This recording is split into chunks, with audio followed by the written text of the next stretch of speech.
Et bienvenue à nouveau sur le plateau du Hub Live au cœur du village de l'innovation de l'événement du Hub Institute Data and AI for Business 2023. Et nous sommes maintenant avec Didier Richaudot. Bonjour.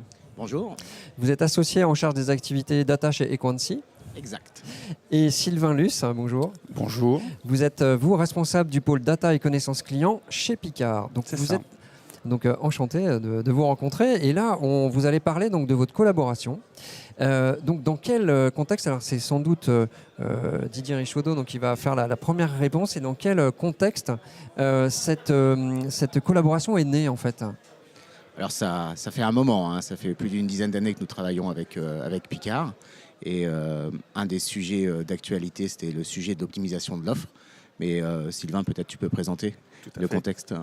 Tout à fait. En fait, on est parti du constat qu'on avait 1100 magasins sur notre réseau, avec chacun des zones de chalandise qui étaient très différentes en termes de pouvoir d'achat, d'habitude de consommation.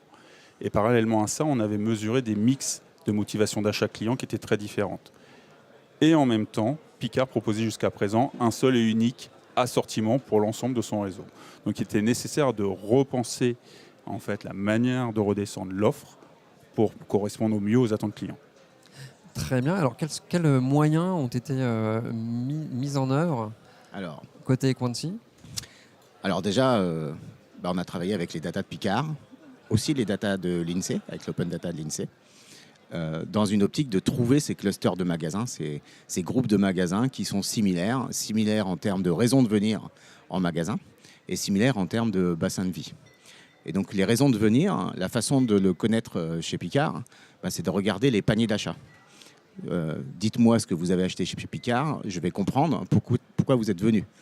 Si vous avez acheté un caddie complet, je sais que vous êtes en train de stocker pour des achats, pour des repas futurs. Si vous achetez 3 produits, un plat individuel à cuisiner et puis un petit dessert, je sais que c'est pour une consommation immédiate.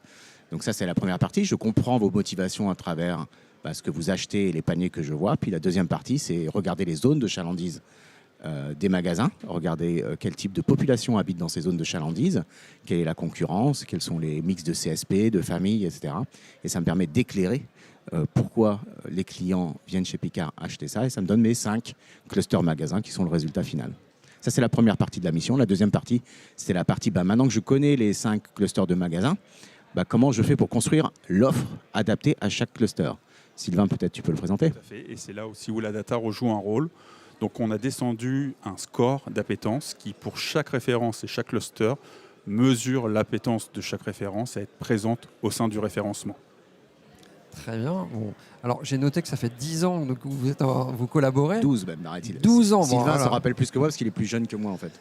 Très bien. Bon, alors, là, vous attendez les premiers résultats. Vous avez atteint les premiers résultats. Qu'est-ce que vous espérez peut-être comme résultat?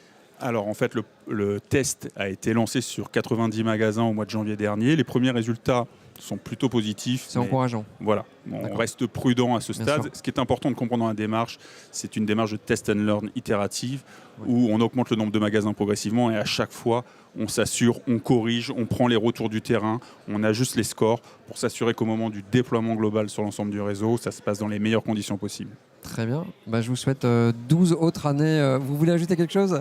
À 12, je serais peut-être à la retraite, mais non, je crois que ça a augmenté légèrement dernièrement, donc c'est pas sûr. Bon, en tout cas, entre les deux entreprises, en tout cas, voilà, les deux partenaires, une belle collaboration encore pour 12 autres belles années.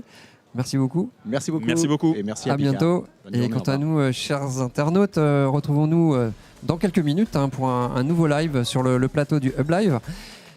Donc un direct sur LinkedIn, donc au cœur de Data and AI for Business 2023.